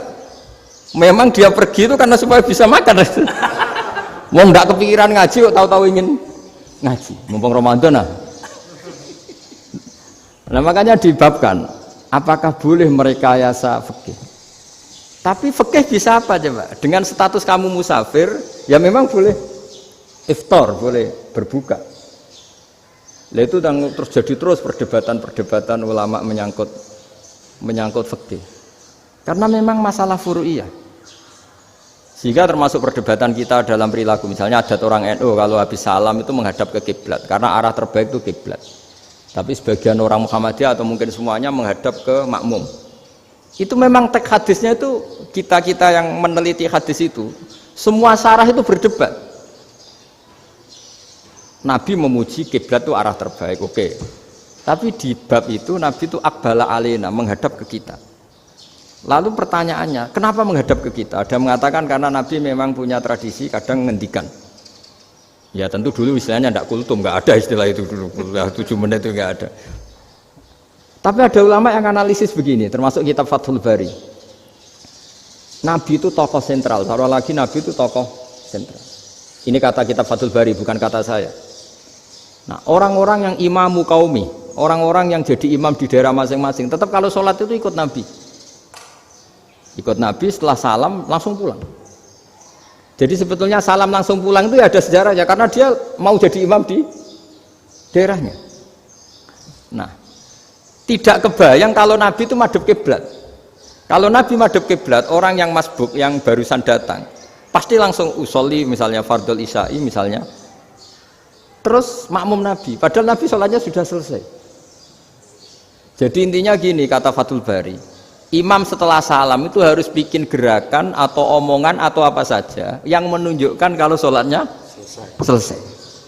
Di antara gerakan itu adalah beliau harus menghadap ke hadirin atau menghadap ke utara atau apa saja yang penting menunjukkan kalau sholat ini sudah selesai. Itu fikih. Jadi fikih itu cara menganalisis itu memang unik. Karena kalau Nabi tetap seperti itu, posisi pancet seperti itu, maka orang yang baru datang mengira Nabi masih sholat. Nah, pertanyaannya kalau mereka sudah takbir, malah sholatnya tidak sah. Kenapa tidak sah? Menggantungkan sholat atau mengikatkan sholatnya dengan orang yang sudah tidak sholat. Jadi menjadikan orang yang nggak sholat sebagai imamnya kan nggak boleh. Maka Nabi harus memaklumatkan dengan gerakan itu bahwa beliau sudah tidak sholat. Karena orang datang dari berbagai daerah. Jadi nganalisis fikih, fiqhul hadis namanya. Itu ulama itu mau tidak mau debat. Karena pertanyaannya itu kenapa? Ya memang mau apa? Karena yang namanya sosial itu yahtamilu muhtamilatin, ada sekian kemungkinan. Makanya dalam madzhab istimbat itu, ketika Nabi sedekah pakai tamer, pakai kurma, itu ulama mesti ngitungnya tuh kut. Kut itu makanan pokok. Sehingga Imam Syafi'i mengatakan kalau di Indonesia pakai beras misalnya, karena kutil balat Indonesia itu beras. Oke, Imam Syafi'i mainstream. Tapi ketika era Yusuf Qaradawi di Al-Azhar di Mesir sana, ulama-ulama mulai usil. Sama sih ingat Mbah Mun sering gejlokan, lah iya petani gabah, petani padi wis melarat wajib zakat. Petani cengkeh, kakao, suga-suga wajib zakat hanya karena yang ditanam tidak makanan pokok. Jadi mulai ada ulama mulai gerah lah, kalau bahasa politiknya mulai gerah. Yang petani miskin gara-gara yang ditanam padi wajib zakat. Yang orang-orang di sana misalnya di Sulawesi karena tanamannya kakao atau cengkeh tidak wajib zakat karena bentuknya tidak makanan pokok. Geger kan di Al-Azhar geger. Akhirnya hampir semua ulama berpendapat ya sudah sekarang ketika Nabi menzakati makanan pokok itu jangan dihitung sebagai makanan pokok. Wa mimma akhrajna lakum minal ard. Apa saja, ma itu apa saja. Makanya kata Yusuf Qaradawi, ma itu apa saja. Makanya semua tanaman yang menghasilkan uang itu wajib zakat. Nah, masalahnya kitab-kitab Syafi'iyah itu sudah mamlu'ah, sudah penuh dengan penjelasan misalnya fala zakata fil khadrawat, maka enggak perlu zakat untuk kayak kangkung, semangka dan sebagainya. Nah, lalu kiai-kiai angkatan modern kayak Mbah Mun itu sering dapat masukan. Saya pernah dengar sendiri, Yai, saya ini punya sawah 1 hektar, tak tanamin padi, itu enggak pernah kaya saya. Sekarang tak tanamin kangkung malah saya kaya karena tiap 3 hari panen tak kirim ke Jakarta. Itu orang Indramayu yang tanya. Jadi gak tanam padi gak pernah kaya, tanam kangkung kaya. Nah, karena dia orang soleh, kalau zakat boten. Mau diwajibkan zakat tidak makanan pokok, mau tidak wajib dia kaya. Semenjak itu perubahan di Indonesia ikut. Akhirnya ada zakat, pokoknya asal tanaman yang satu nisab ya wajib zakat. Masih ada debat lagi. Ketika nanam ingin dipanen, itu dia petani apa pedagang? Karena nanti perdebatannya ikutnya zakat zuruk, zakat tanaman apa zakat pedagang. Kalau sampean nggak pernah debat berarti sebenarnya Anda tidak dosen Islam ini. Berusaha tidak pernah diskusi fikih apa Islam. Karena saya berkali-kali punya tamu itu begini, Gus saya ini pedagang melon, tapi dia penanam melon. Jadi pedagang yang agak ingin badi banyak itu caranya gini Pak Rektor. Saya misalnya pedagang melon. Daripada saya kulak di pasar atau dari petani sudah mahal, nyewa tanah sekian hektar terus ditanami melon. Setelah berhasil, ini dia zakatnya tanaman apa zakat pedagang? Karena dia nanam itu mentalnya sudah pedagang. Padahal nanti zakatnya beda kan? Yang satu 2,5%, yang satu rubul usur sama nisul usur sama usur, 1/10 sama 1/20. Kalau zakatnya zuruk kan 1/10 atau 1/20, yang satu rubul usur, kira-kira 2,5. Saya ulang lagi ya. Jadi di era modern itu kita jadi bingung, pedagang tapi gayanya petani tapi hakikatnya. Jadi gampangannya gini ya, kalau saya pedagang beras, kok saya kaya raya, itu mendingan nyewa sekian hektar untuk ditanamin beras, padi ya, daripada tengkulak, daripada beli. Akhirnya perdebatannya ini zakatnya pakai apa? Misalnya tebu, misalnya petani tebu. Oh jelas kalau jual nanam tebu itu ingin dijual. Masa apa tigo es tebu berhektar-hektar.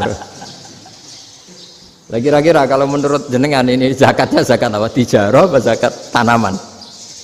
Mentalnya tijarah, mentalnya pedagang. Nah ini saya hanya mau cerita. Khilaf, kadang-kadang orang angen-angen khilaf itu nggak mungkin enggak. Ya sama seperti NU dan Muhammadiyah selalu khilaf awal Ramadan. Itu memang nggak bisa nggak khilaf. Misalnya begini, saya beri contoh ya, karena kadang yang khilaf juga nggak pernah belajar. Lucu kan? Tak beri contoh ya. 2001 itu abad keberapa coba? Tahun 2001. Abad 21 abad 20? Abad 21. Jadi meskipun terpaut 1 tahun, padahal abad itu 100 tahun. Nah pikirannya orang-orang Muhammadiyah seperti itu. Hilal kalau sudah melewati garis ufuk, meskipun setengah derajat atau 1 derajat itu sudah ikut bulan berikutnya. Sehingga ya sudah meskipun sekian derajat sudah dianggap Ramadan. Nah pikirannya orang NU enggak. Harus ru'yah bil fi'li. Itu sebetulnya lagi-lagi sebenarnya tidak masalah NU dan Muhammadiyah, itu di kitab-kitab ya seperti itu. Kita ini nggak biasa goblok ya. Artinya kita yang keluarga kiai tahunya kunut mazhab Hanafi, tidak kunut mazhab Syafi'i. Tapi tahu-tahu ini mazhab NU, ini mazhab itu aneh itu menurut kita ini anggap apa? Mana ada Muhammadiyah jadi mustahid, mana ada NU jadi mustahid. Jadi sebetulnya orang tahu semua lah kalau Abu Hanifah itu tidak kunut, Imam Syafi'i itu kunut. Imam Syafi'i pernah main di masjidnya Abu Hanifah ya tidak kunut, ditanya kenapa tidak kunut? Jenengan itu presiden kunut, tidak sanggup mati Abu Hanifah. Dulu ya biasa aja. Sekarang geger, ya karena tidak punya kegiatan. Sebenarnya itu nggak masalah, mulai dulu biasa. Saya teruskan ya. Nah, menurut mayoritas ulama nunggu ru'yah bil fi'li. Ru'yah bil fi'li itu gini. Mata telanjang bisa melihat karena agama ini menggantungkan perintah itu sama melihat. Kalau kamu tidak melihat itu bagaimana kena hukum? Ibarat gini, Pak Rektor datang ke rumah saya tapi saya nggak tahu, kena nggak saya hukum harus menghormati? Dia datang nggak sembunyi-sembunyi. Saya kena hukum harus menghormati ya kalau melihat, kalau enggak ya enggak. Tapi Pak Rektor tetap bilang, tapi saya hakikatnya datang, jadi saya datang saja. Itu kan ribet. Akhirnya ya sudah, itu nggak ada khilaf sampai mati, ada khilaf karena yang satu menggantungkan hukum itu digantungkan sama tahu. Kalau tidak tahu ya, misalnya baju saya ini hakikatnya ada najis, pas sholat saya tidak tahu, sholat saya sah apa enggak? Sah, karena hakikatnya ya memang saya tidak tahu, tapi hakikatnya ada najis apa enggak? Ada. Ya sudah, itu sama-sama masuk akal. Ada lagi khilaf yang senam otak. Fasyamu salasati ayamin fil haji wa sab'atin idza raja'tum. Singkat cerita ada satu pelanggaran haji yang kata Allah kafarohnya itu puasa 3 hari sama 7 ketika kamu pulang, idza raja'tum, ketika kamu pulang. Dalam mazhab Syafi'i yang namanya pulang itu yang haji sudah sampai rumah. Di mana-mana pulang itu ya sampai rumah. Dalam mazhab Abu Hanifah enggak, ketika orang sudah balik kanan dari Arab Saudi, dari Mekah, ya namanya sudah pulang. Misalnya gini, ini Pak Rektor pamit saya, Pak Haris. Gus, Pak Haris mana? Ya sudah pulang kata saya, padahal sampai pandangan sampai depan. Tapi bagi keluarganya belum pulang. Lalu idza raja'tum ketika pulang itu bahasanya siapa? Bahasa istrinya apa bahasa yang ditamoni? Kamu ditamoni orang, terus tamunya mana? Sudah pulang. Tapi tanyakan istrinya, belum pulang. Khilaf-khilaf gini kok jadi geger itu kan goblok banget maksudnya itu. Jadi biasa, gini itu biasa. Jadi ya karena memang ini bukan masalah akidah, ini masalah furu'iyah, masalah fikih itu masalah furu'iyah. Mau tidak mau harus beda. Misalnya di sholat juga gitu. Wa ayyuku udin ko adal musolli sokat sholatu. Duduk dengan gaya apapun itu sholatnya sah. Sehingga sampean kalau haji atau umroh, orang Arab itu jenenge duduk ngenak awak di kursi. Duduk sopan ya hanya orang Indonesia loh. Kalau sholat itu masih duduk ala orang tahiyat. Kalau sampean di Mekah, duduknya pakai apa coba? Kursi ya? Oh enak sholat duduk. Karena memang takbirnya di fikih dengan duduk gaya apa saja sah. Makanya sengenak awak duduk di kursi. Ribet kan? Mau tidak disahkan itu namanya duduk. Mau disahkan masa iya soal Allah kok duduk santai-santai gitu. Tapi mau apa? Ini fikih. Ya saya ulang lagi ini fikih. Fikih itu ya sudah ini fikih. Makanya kalau ulama berdebat misalnya Abu Hanifah berpendapat sholat itu wajib baca Fatihah apa asal Quran. Dalam mainstreamnya ya Fatihah karena la sholata liman lam yaqra bi Fatihatil kitab. Tapi cara Abu Hanifah enggak. Faqra'u ma tayassara minal Qur'an, bacalah apa saja yang mudah bagi kamu, asal itu Quran. Sementing gak gending Jawa, gak nyanyi lah gitu. Ya sudah mau apa coba? Jadi ya susah memang kalau fikih itu ya sudah seperti itu. Ada lagi yang masih ekstrim misalnya. Yang namanya menyembelih hewan itu gimana coba? Dari hidup ke mati apa pasti mati disembelih? Cara mazhab Imam Syafi'i yang namanya menyembelih itu penyembelian harus menjadi sebab kematian. Itu yang sah. Saya lagi, penyembelian menjadi sebab kematian yang syar'i. Sehingga beliau mensyaratkan hewan yang disembelih ini masih punya hayatun mustaqirrah, punya kehidupan yang normal. Sehingga kalau nggak disembelih ya hidup. Sehingga kalau ada hewan ketabrak truk kejet-kejet, mesti mati ini buat sembelih. Itu nggak sah karena nggak usah disembelih ya wes mati kan. Karena ini hanya nunggu koordinasi Israel kan, dia kejet-kejet itu kan prosedur itu. Tapi tidak disembelih pun mati. Tapi cara mazhab Malik enggak. Pokoknya anggere jek duwe nyawa jenenge kewan urip. Dengan kamu sembelih berarti matine mergo mbok sembelih. Meskipun nanti ya enggak usah disembelih ya mati. Coba hitung secara ilmu matematika. Kalau enggak disembelih hidupnya 5 menit. Gara-gara kamu sembelih hidupnya langsung mati. Terus dia matinya, cara di persidangan matinya disebabkan apa? Disebabkan disembelih apa kecelakaan? Loh, debat toh kamu. Sama-sama UMM aja debat.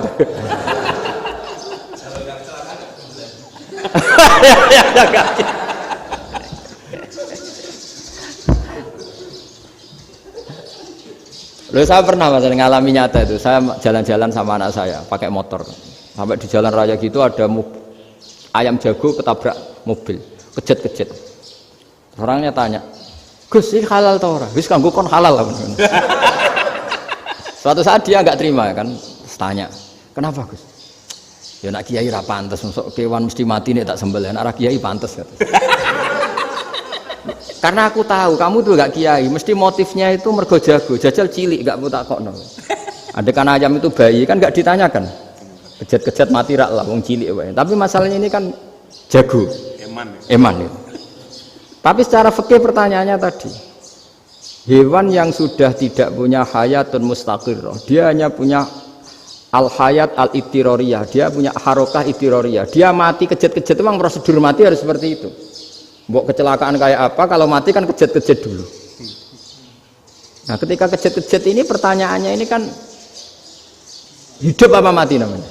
Enggak, namanya hidup apa mati? Pas kejat-kejat itu hidup, cara Imam Malik itu hidup. Ya sudah, kalau hidup disembelih ya halal. Karena misalnya nanti kalau nggak disembelih matinya kan 2 menit lagi, gara-gara disembelih mati sekarang. Tetap penyebab kematian itu nyembelih. Penyembelian ini sebab kematian. Tapi kalau Imam Syafi'i enggak, cara berpikir wes nemen, paling roh besok kaget langsung mati. Kalau gitu berarti kamu nyembelih barang mati. Jadi fikih itu kadang unik. Makanya ketika ngitung fikih itu unik ya. Orang keluar mani wajib apa? Mandi kan? Terus Imam Syafi'i ditanya, kenapa kalau orang lahir kelahiran juga harus mandi? Namanya nifas. Fa innal walada waliyun munaqidun. Nah, anak ya mani yang menggumpal.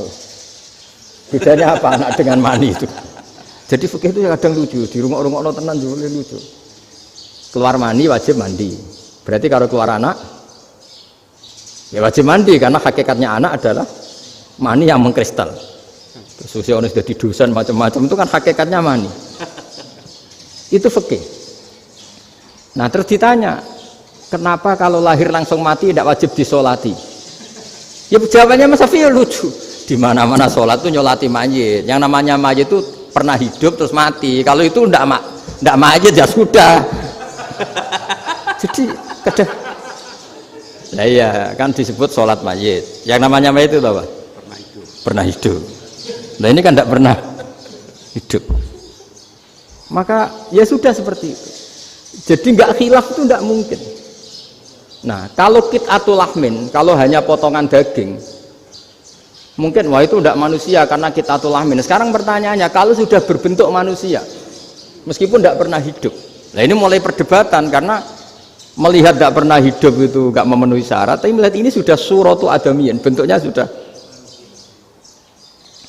Nah kira-kira gitu perdebatan fikih. Makanya dulu awal mula zaman sahabat itu sudah debat.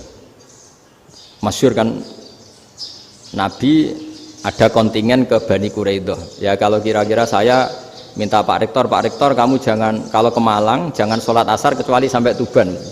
Sebelum Tuban ternyata matahari mau tenggelam. Terus Pak Rektor milih, wah sudah sholat di Bulu. Padahal belum Tuban. Padahal saya bilang jangan sholat asar kecuali di Tuban. Yang Pak Haris enggak, tetap sholat di Tuban meskipun matahari sudah tenggelam. Karena Nabi menyebut Tuban. Singkat cerita, zaman itu kan Bani Quraidah. La tusolliyanal asra illa fi Bani Quraidah. Kalian semua jangan sholat asar kecuali sampai Bani Quraidah. Ternyata di tengah perjalanan matahari sudah mau tenggelam, kira-kira kurang 2 menit atau 3 menit. Sahabat-sahabat, sudahlah kita sholat asar di sini. Kalau sampai sana pasti sudah tenggelam. Separuh sholat. Yang separuh enggak, kata Nabi harus di Bani Quraidah. Ya sudah nunggu di Bani Quraidah meskipun matahari sudah tenggelam. Singkat cerita dua kelompok ini matur, ya Rasulullah kita ngalami ini perdebatan gini-gini. Di semua riwayat di hadis-hadis sahih disebut falam yu'annif wahidan minhuma. Nabi tidak menyalahkan salah satunya atau enggak menyalahkan dua-duanya. Itu bahasa Indonesia juga ribet, yang benar gimana itu? Enggak menyalahkan salah satunya, apa enggak menyalahkan dua-duanya? Gimana bahasa benernya? Salah satunya. Salah satunya itu dua-duanya? Ya. Enggak, kalau bahasa Indonesia tidak menyalahkan Kedua-duanya. Kedua-duanya apa salah satunya yang benar? Kedua-duanya. Kedua-duanya. Bahasa Indonesia itu ya kadang ruwet ya. Orang pinter kayak Pak Habibie itu namanya ya orang luar biasa. Nanti sekolahnya orang-orang idiot itu ya sekolahan luar biasa. Orang pinter banget bahasa Indonesianya ya luar biasa. Kalau sekolah untuk orang-orang yang idiot juga luar biasa. Jadi kalau dipuji luar biasa itu gak jelas nih luar biasa ya. Gak jelas kadang bahasa kita ini kadang ya gak jelas. Nah itu gak menyalahkan dua-duanya apa salah satunya? Keduanya, tidak menyalahkan kedua-duanya. Misalnya dibahasakan gak menyalahkan salah satunya, benar apa salah? Benar. Benar, ya sudah benar semua. Jadi itu bukti bahwa ijtihad itu boleh. Saya ulang lagi, bukti bahwa ijtihad itu boleh. Padahal ini jelas yang satu harus sholat asar, padahal matahari sudah tenggelam. Makanya di antara fikih unik itu begini. Saya ulang lagi fikih unik. Saya menyaksikan betul ketika ada orang tanya Mbah Mun saya ini Kopassus. Kadang latihan itu sampai waktu zuhur habis. Saya harus bagaimana? Jawabannya Mbah Mun itu unik. Sementing ojo ngosor sholat. Engko yo aja niat jamak. Atok kodok katanya. Singkat cerita terus orang ini diskusi sama saya karena ini ya alim pernah mondok. Kenapa qashar tidak boleh? Karena qashar itu ekstrim, merubah bentuk sholat dari 4 menjadi 2. Maka alasannya harus jelas. Harus jelas itu orang yang latihan di Kopassus itu kan dia sudah berasrama di situ. Berarti dia sudah tidak musafir karena asramanya di situ, sudah mukim. Kalau dia qashar itu merubah bentuk sholat dari 4 menjadi 2. Merubah itu ekstrim. Tapi kalau dia qadha itu hanya mengakhirkan sholat dari waktunya. Kira-kira kalau kamu jadi malaikat ekstrim mana? Merubah sama menunda? Ekstrim merubah kan? Karena 4 menjadi 2. Terus ojo jamak takdim tapi jamak takhir. Itu juga penting. Bagi pengkaji fikih itu penting. Kalau jamak takhir itu salah-salah sidik ora pati popo. Kenapa? Kan mirip duhur qadha. Kalau jamak takhir kan. Tapi kalau jamak takdim asar kok di waktu duhur, ekstrim mana? Perubahan takhir sama takdim itu ekstrim mana? Ekstrim takdim karena melakukan sesuatu belum waktunya. Belum waktunya. Jadi itu memang ya memang tadi kajian-kajian fikih itu memang unik. Karena bagi ahlinya, saya ulang lagi tapi ini saya ulang lagi bagi ahlinya. Makanya ketika Nabi menjamak sholat ketika nusuk, ketika haji itu kata Imam Syafi'i lis safar. Karena Nabi pergi jauh karena rumahnya Madinah. Tapi resikonya fatwa itu adalah orang Mekah nggak boleh jamak karena kawasannya nggak sampai 90 kilo lah kalau sekarang mungkin. Tapi kata Imam Malik nggak jadi nusuk sehingga orang Mekah pun yang haji ya boleh jamak karena alasan jamaknya karena nusuk, karena haji bukan karena jarak. Terus diteruskan lagi. Kalau karena pergi boleh jamak, memangnya pergi itu kenapa? Karena repot. Nah itu masalah kan masyakoh. Nah, terus mulai ada orang-orang yang ngawur kan resepsi jamak, ribet. Wes resepsi duit utangan kan capek. Wah itu sudah jamak. Ribet kan. Jadi kalau sudah illatul hukmi itu sudah mesti bikin masalah. Kalau sudah illatul hukmi itu pasti bikin masalah. Nah, pertanyaannya jamak itu masih gampang karena bentuknya sholat masih 4. Yang ekstrim kalau qashar karena bentuk sholat 4 menjadi 2. Maka kata Mbah Mun pesennya nak kue ra mesti benere jika alasan itu tidak mesti benarnya. Pokoknya sementing tidak qashar katanya. Juga tidak jamak takdim karena qashar ini kan merubah bentuk sholat kan ekstrim. Jamak takdim juga ekstrim karena mendahulukan sholat sebelum waktunya. Kalau jamak takhir kan biasa, kalaupun salah kan mirip kodok. Ya mirip kodok biasa kan. Nah ini saya cerita, jadi fikih itu bagi ahlinya itu memang punya konsekuensi yang seperti itu. Makanya pertanyaannya misalnya bagaimana hukumnya penyembelihan lewat mesin? Ya ribet kan. Bagaimana nyembelih dari apa ini? Belakang. Saya baca di kitab-kitab nyembelih dari belakang itu ya hukumnya tetap boleh asal apa itu hulkum dan mari itu terpotong. Tapi pertanyaannya, jangan-jangan ayamnya sudah kaget dulu karena uratnya ini. Makanya perlu ditanya ahli medis, setelah uratnya tercabut ini jangan-jangan sudah berstatus mati. Kan potensi ketika dipotong dari sini, potensi sudah berstatus mati. Makanya, nah kalau misalnya menyembelih dengan dibaca, plak gitu langsung mati juga. Itu tetap ada dohtoh, dalam bahasa fikih dohtoh. Dia terkaget, begitu, ada dohtoh karena nggak bisa bernafas terus mati. Berarti kelangsungannya bangkai. Jadi orang yang pengkaji fikih itu ya seperti itu, memang itu yang ditekuni. Tapi kita sebagai orang awam ya tadi. Nak sing kecelakaan iku wedhus ta ayam jago ngeman, tapi nak pitik cilik ikhlas.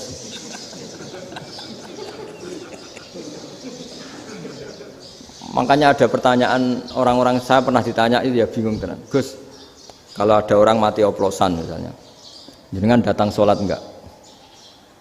Ya datang sholat kan, dia orang mukmin, saya tetap sholat. Kenapa? Ya kan matinya oplosan. Tapi andekan tokoh yang mati, kamu sholat enggak? Ya sholat kan dia tokoh. Jadi ribet. Fikih itu ribet. Makanya Imam Nawawi nanti ngendikan gini. Ada orang ngundang Nabi, ya Rasulullah, saya mohon nyolati ini. Nabi tanya, punya utang enggak? Punya. Nabi, saya enggak mau nyolati mayit yang punya utang. Terus ada sahabat datang, ya Rasulullah, utang itu tak ambil alih kami. Berarti dia sudah tidak punya utang. Terus Nabi kerso nyolati. Pertanyaannya, utang itu hal yang boleh. Saya ulangi, utang itu hal yang boleh. Tapi kenapa Nabi se-ekstrim itu? Tapi ketika Nabi mau kondur itu ngendikan gini, ini PR ya bagi UMM ini PR. Nabi sebelum kondur bilang gini, sallu ala sahibikum. Jong saya tidak nyolati ini, tapi tolong ini disolati. Terus kata Imam Nawawi, dianalogikan atau dikiaskan siapapun pelaku dosa besar atau mati dalam keadaan tidak benar, misalnya pas dugem mati, pas oplosan mati, itu sebaiknya tokoh-tokoh itu enggak nyolati karena nanti dianggap penghormatan. Misalnya ketua PP Muhammadiyah rektor nyolati wong mati oplosan, kan keren. Mati oplosan disolati rektor. Ya sudah, tapi kalau nggak disolati nanti ada tradisi yang keliru, yaitu janazatul muslim tidak ngalami disolati. Padahal siapapun yang muslim, janazahnya harus disolati. Makanya setengah-tengah, ya rasa rektor lah, satpam, itu tetap ada yang sholat gitu. Itu kata Imam Nawawi. Jadi ketika ada orang mati nggak benar, itu sebaiknya tokoh-tokohnya nggak ikut nyolati, tapi awamun nas, orang kebanyakan ikut sholat. Jadi fikih itu agak jelimet karena tadi ketika tokoh ini nyolati, pertanyaannya bedanya apa mbek sing mati ning masjid mbek mati oplosan? Karena sama-sama semua orang nyolati, kan tidak ada sanksi sosial itu. Tapi ketika nggak disolatkan sama sekali, wah lebih parah lagi. Ini ada janazatul muslim tidak disolati.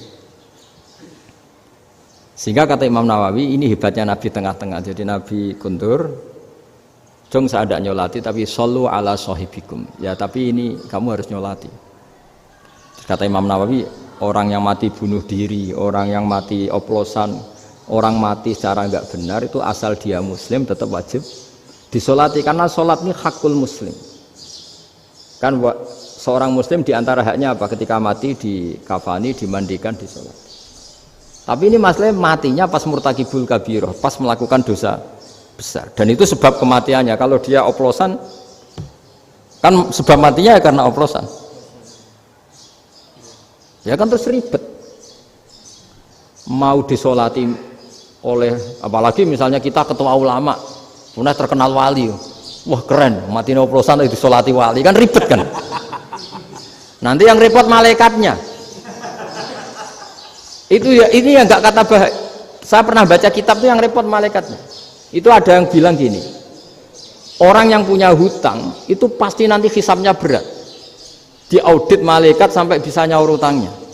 Sementara malaikat kena konstitusi, kalau Nabi mendoakan harus mustajab. Ini kan ada dua hukum yang berlawanan. Sekali Nabi berdoa, Allahumma ighfir lahu warhamhu, itu harus dituruti malaikat. Enggak boleh doanya Nabi enggak dituruti malaikat. Sementara aturan Islam juga harus dituruti, bahwa orang yang punya utang harus tersandra oleh utangnya. Tapi nak sing dunia Pak Haris kan, enggak tekno. Enggak ngefek gitu. Jadi misalnya Pak Haris donga sampai nangis Allahumma ighfir lahu kan, enggak ngefek. Malaikat enggak itu, enggak sudah lah Ustaz. Tapi kalau Nabi yang berdoa kan harus dituruti, ini masalahnya kan itu. Nah kalau diturutin berarti hutangnya harus bebas. Padahal secara aturan harus tersandra karena punya hutang. Dan nanti sama kalau yang mati oplosan ini yang doain wali, kok wali sampai Allahumma ighfir lahu. Doanya wali kan harus terkabul. Sementara secara hukum dia harus kena sanksi karena oplosan tadi. Daripada ngerepotno malaikat, sudahlah wali-wali ini tidak usah ikut nyolatin, yang nyolati ya orang-orang nggak jelas ini, sehingga kan malaikat kan santai aja kalau mau nyiksa. Loh tapi kan sudah didoain, nggak ngefek. Karena doanya orang-orang nggak penting. Itu ada tuh di sarah Muslim itu. Di sarah Muslim di bab ketika Nabi ngintikan babu qauli Rasulullah sallallahu alaihi wasallam, shallu ala sahibikum. Jadi belajar fikih itu asik ya. Karena tadi harus dipelajari. Kalau enggak, ilmu ini hilang. Terus nanti takutnya lagi ilmu fikih itu direduksi sosial.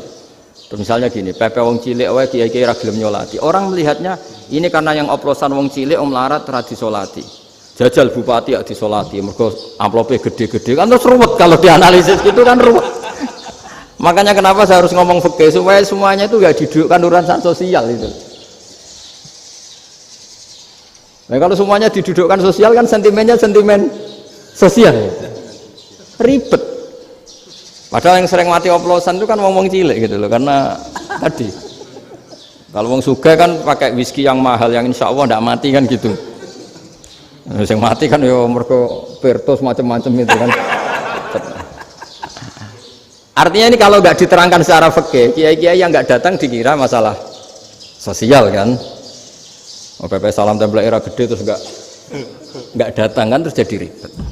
Ya makanya ini apa, lewat pengajian ini supaya sampean lebih tahu ya bahwa khazanah Islam ini kata beberapa ulama kafatal linnas, maknanya semuanya, sehingga Allah akan mentakdirkan kajian Islam akan ada di seluruh dunia. Jadi kenapa IAIN marak di Indonesia, UMM, Universitas NU banyak, karena agama ini kafatal linnas, tidak miliknya orang Arab tapi milik semua. Orang alimnya juga gitu. Ketika ada liga alim seluruh dunia, itu orang Indonesia, orang Afrika, ya selalu ada orang alim yang kelas dunia. Seperti dulu ada Imam Bukhari, itu as-sahhul kutub ba'da kitabillah. Kitab terbaik setelah Quran itu Bukhari. Padahal dikarang oleh orang Uzbek. Kata siapa? Islam As-Sobyan, orang Arab mengakui kalau kitab paling sahih itu Bukhari. Mekah Madinah pun mengakui kalau kitab paling sahih Bukhari. Padahal pengarangnya ada orang Arab. Orang mana? Uzbek. Imam Ghazali yang diakui seluruh dunia itu Atos itu ikut Persia, juga bukan orang Arab. Sibawah jadi orang Persia. Nah, ini yang belum ada orang Malang ini, tinggal PR ini. Ya nyusul ya. Ya saya kira demikian. Assalamualaikum warahmatullahi wabarakatuh. Baik Bapak Ibu para pemirsa yang dirahmati oleh Allah, kita sudah mendengarkan tausiah yang sangat mendalam dari Gus Baha, yang intinya saya rasa sudah dipahami semua bahwa pentingnya bagi kita untuk terus banyak mengkaji, belajar, tidak hanya memahami satu sisi dari ajaran agama kita, satu versi dari ajaran agama kita, akan tapi karena agama ini diturunkan untuk kafatal linnas, untuk semua manusia, maka terjadinya perbedaan di dalam ijtihad para ulama itu pada dasarnya menjadi rahmat bagi alam semesta dan bagi umat Islam. Mudah-mudahan apa yang sudah kita dengar dari tausiah Gus Baha dapat kita pahami dengan baik dan menjadi ilmu yang bermanfaat untuk kita semua. Kami terima kasih kepada Gus Baha atas nama Universitas Muhammadiyah Malang.